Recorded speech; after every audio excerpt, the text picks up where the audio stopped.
बेरोजगारी लग रही है क्या आपको? मैडम बेरोजगारी तो है ही, और ये बेरोजगारी का जो मेन मुद्दा है ना, 2014 से आप देख सकते हो जनता को कैसे परेशान किया है मोदी जी ने।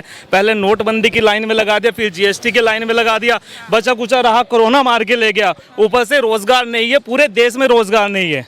ऐसा नहीं कि कहीं पे भी रोजगार है। अभी गवर्नमेंट जॉब तक बहुत दूर की बात है, प्राइवेट सेक्टर में भी रोजगार तक नहीं बचा। आज अगर कहीं इंटरव्यू चलता है दिल्ली के अंदर, अगर 15,000 की जॉब के लिए ना 50 बंदे इंटरव्यू देने जाते हैं, उसमें भी इस तरीके से इंटरव्यू लेते हैं कि उन बंदों का भी सिलेक्शन नहीं हो पाता। इतनी बेरोजगारी की मारामार है। आप जाके देख सकते हो, कहीं पे भी सर्च कर सकते हो। और मोस्टली जो जॉब है दिल्ली के अंदर वो रिटेल सेक्टर में है। वहाँ पे आप इंटरव्यू का हालत देख सकते हो। प्राइवेट सेक्टर में गवर्नमेंट जॉब का तो इन्होंने बेकार हाल कर ही दिया है। देश का बेड़ा गर्क करके रख दिया इस सरकार ने। बेरोजगार को खा गई पूरी गवर्नमेंट, सब कुछ खा चुकी है ये सरकार। वो तो कह रहे हैं हम सबका साथ सबका विकास कर रहे हैं। मैडम कोई विकास नहीं है। विकास के नाम पे सिर्फ इन्होंने राजनीति की है, हिंदू मुस्लिम की राजनीति की है। इसके अलावा इनको कुछ नहीं आता। विकास का इनको खुद नहीं पता कि विकास क्या है। धर्म और जाति के नाम पे राजनीति ज्यादा दिन तक नहीं चलती है। अगर राजनीति चलती है, स्ट्रॉन्ग राजनीति होती है, वो विकास के नाम पर होती है। अच्छा, वो तो कह रहे हैं हमने धारा 370 हटा दी। किसी सरकार में दम था जो उसे हटा दे? बताओ, अब हमने विकास नहीं करा। 370 हट गई, उसके बाद भी वहाँ पे कितने सारे पंडितों को मारा गया। क्यों नहीं रोका अमित शाह जी ने? क्यों ऐसे कत्लेआम हो रहा है देश में? क्यों गुंडागर्दी बढ़ रही है? वो कह रहे हैं देश सुरक्षित है। कहाँ से देश सुरक्षित है? वो तो कह रहे हैं हमारे देश का है। वो तो कह रहे हैं हमारे देश का एक हिस्सा जा रहा था, हमने वापस देश में मिला दिया। क्या गलती कर दी हमने, बताओ? इसमें हर दिन महिलाओं पे अत्याचार हो रहे हैं। अभी देख लीजिए महाराष्ट्र में जो एक महिला को ऑटो से फेंक दिया था।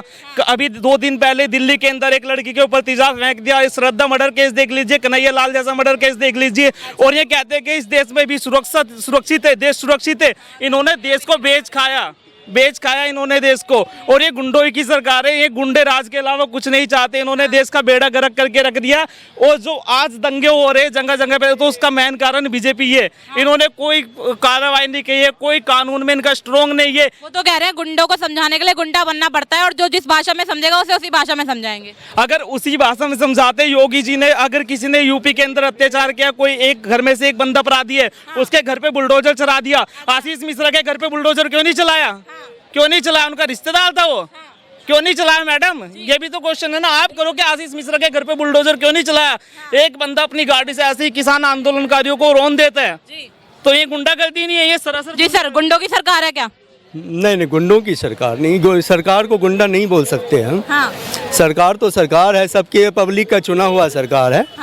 हाँ, इसमें सुधार होनी चाहिए, बस सुधार चाहिए। और सुधार के लिए हम लोग पब्लिक हैं, साथ साथ सर्वोच्च न्यायालय है, सब मिलकर के सुधार होनी चाहिए। सबका राय होनी चाहिए, सुधार होनी चाहिए। गुंडों की सरकार नहीं है, पब्लिक का चुना हुआ सरकार है। ये तो कह रहे हैं भाजपा के राज में हर जगह गुंडागर्दी फैला दी है इन्होंने। नहीं, ऐसी बात नहीं है।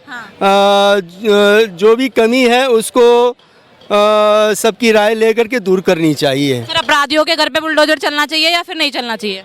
अपराधियों के घर पे बुलडोजर तो नहीं चलनी चाहिए। अपराधी को पकड़ करके अरेस्ट करनी चाहिए। कानूनी तरह से काम होना चाहिए। बच्चे को नहीं उसके भी बच्चे होंगे, वो यतीम बन जाएंगे, फिर बेकार हो जाएंगे, वो बेरोजगार हो जाएंगे।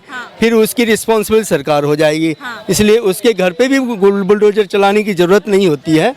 वहाँ उस अपराधी को पकड़ के आप अरेस्ट करके उसको सजा दे सकते। आपको क्या लग रहा है, बुलडोजर चलना चाहिए? भाई सरकार गुंडों की है या फिर नहीं है? मैडम गुंडों की ही सरकार है। 2014 से कितने दंगे हो रहे हैं। अगर बुलडोजर से ये फैसला करते हैं तो अदालतें बंद करवा दीजिए। अगर बुलडोजर से ही काम होता है तो बंद करवा दीजिए। क्यों भ्रष्ट हैं जितने भी हैं इनके नेता? सब वैसे ही हैं, सबके सब गुंडा, एक से एक माफिया देख लो, यूपी से लेके और वहाँ तक का, गुजरात तक का। वो तो कह रहे हैं भाई अगर हम गुंडे हैं तो हम बाहर क्यों घूम रहे हैं, हमें क्यों नहीं पकड़वा देते आप लोग? मैडम 2010 में इन्हें पकड़ा भी गया था, VIP जेल भी बनी थी, लेकिन अब इन्हीं की सरकार है। अब इन्हें कौन पकड़ेगा? जो इन पे आवाज़ उठाएगा ना, तो उनको ये नक्सलवादी और देशद्रोही घोषित करके भेज देंगे फिर वहीं ED और CD के। वो तो कह रहे हैं गुजरात में तो हमें जनता पसंद कर रही है। बताओ हमने क्या विकास नहीं किया है? मैडम क्या विकास किया है? आप बता दो 2-4 विकास। उनके विकास के चक्कर में यहाँ महंगाई पैदा हो गई, GST पैदा हो गई, बेरोजगारी पैदा हुई, आज तक विकास ही नहीं पैदा हुआ भैया। विकास पैदा भी नहीं होगा मोदी की सरकार में। वो तो कह रहे हैं हमने ट्रिपल तलाक हटा दिया भैया, धारा 370 हटा दी। तो ये विकास है? ये कौन सा विकास है बताओ? अच्छा। ये तो कानून उन्होंने हटाया जो संविधान में था। विकास करो ना, हमें रोजगार दो ना। 2 करोड़ रोजगार कहाँ है पूछता है भारत, और मोदी की नीतियों पे थूकता है भारत। अच्छा मैडम, थूकता है भारत। भैया आप महिलाओं की सुरक्षा की बात कर रहे थे, अब आप ये बताइए धारा 370 भी हटाई, उसके साथ साथ महिलाओं के लिए भी तो काम किया, ट्रिपल तलाक भी तो हटाया। ट्रिपल तलाक सोल्यूशन नहीं है। की बात करते हैं। ट्रिपल तलाक हट गया वो ठीक है, वो भी एक मुद्दा था, हटना चाहिए था, लेकिन महिलाओं पे कहाँ अत्याचार रुके आप मुझे ये बता दीजिए। आए दिन हर दिन और बहुत सारे ऐसे केस है। आपको मैं यूपी या आप देखो, आप एक जर्नलिस्ट हो, वैसे तो आप दिल्ली से बाहर जाते नहीं हो, आपको भी कुछ नहीं पता। जितना मीडिया ना, मीडिया का इसमें सबसे बड़ा अहम रोल है। अगर आज ये गुंडों की सरकार है ना, इसमें मीडिया का सबसे बड़ा अहम रोल है। वोट तो आप लोग देते हैं, मीडिया का रोल कहाँ से है? वोट तो आप लोग, मीडिया वाले दिखाते ही नहीं है। मीडिया वाले आप दिखाते क्यों नहीं? हम वोट तो दे देते हैं। हम तो दिखा रहे हैं आपको, देखो ये रहा कैमरा, ये रहा माइक, हम दिखा रहे हैं आपको। या तो काट दोगे ना। क्यों? हम कैसे काट देंगे भैया? आप देखना, हम नहीं काटते कुछ भी। मैडम, सारे पत्रकार अगर निष्पक्ष हो जाए ना, तो ये भाजपा सरकार ना भाग जाएगी। भाग अब भैया सारे पत्रकार अगर निष्पक्ष हो जाएंगे तो रवीश की तरह इस्तीफा नहीं दे देंगे सारे?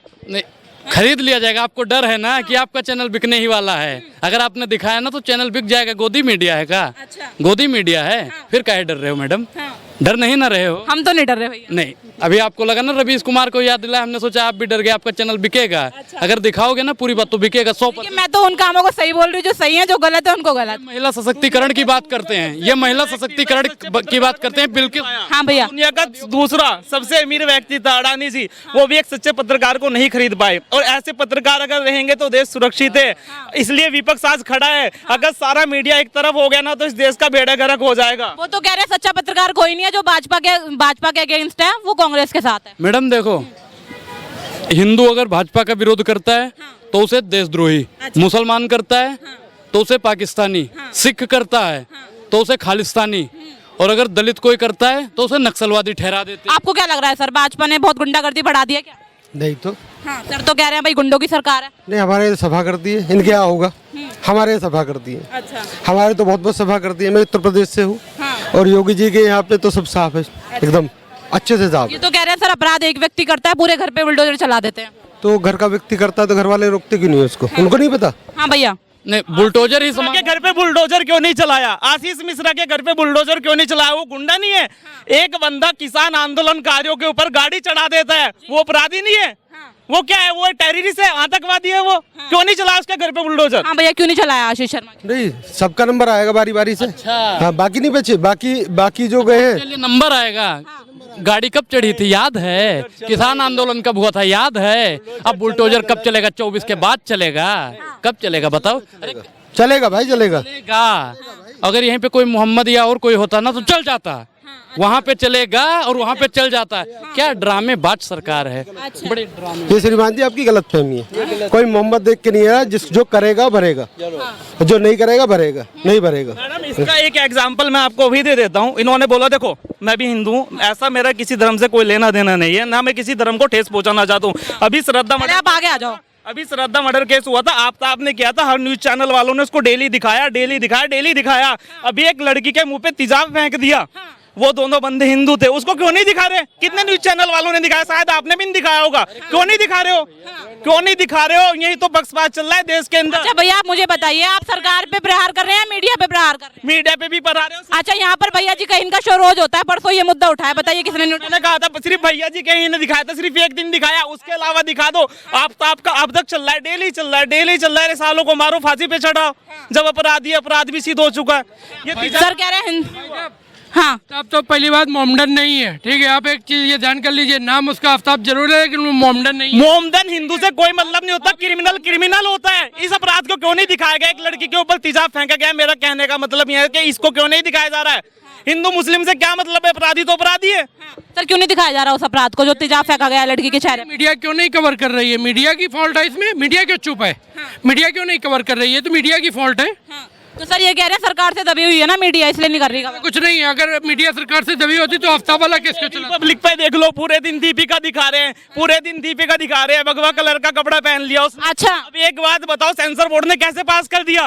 सेंसर बोर्ड ने पास किया तभी तो उसका गाना लॉन्च हुआ ना, तभी तो मूवी आ रही है। सर ये बताइए, पठान का लगातार बॉयकॉट हो रहा है, पठान पे क्या कहेंगे? नहीं, मैं कोई शाहरुख खान की कोई फिल्म नहीं देखता हूँ। मैं ऑलरेडी इनको शुरुआत से ही बॉयकॉट किया हुआ हूँ। अच्छा, क्यों बॉयकॉट किया हुआ है सर? मुस्लिम है इसलिए? नहीं, ऐसा कुछ नहीं, मेरा फिल्मों में कोई रुचि नहीं है। अच्छा, ये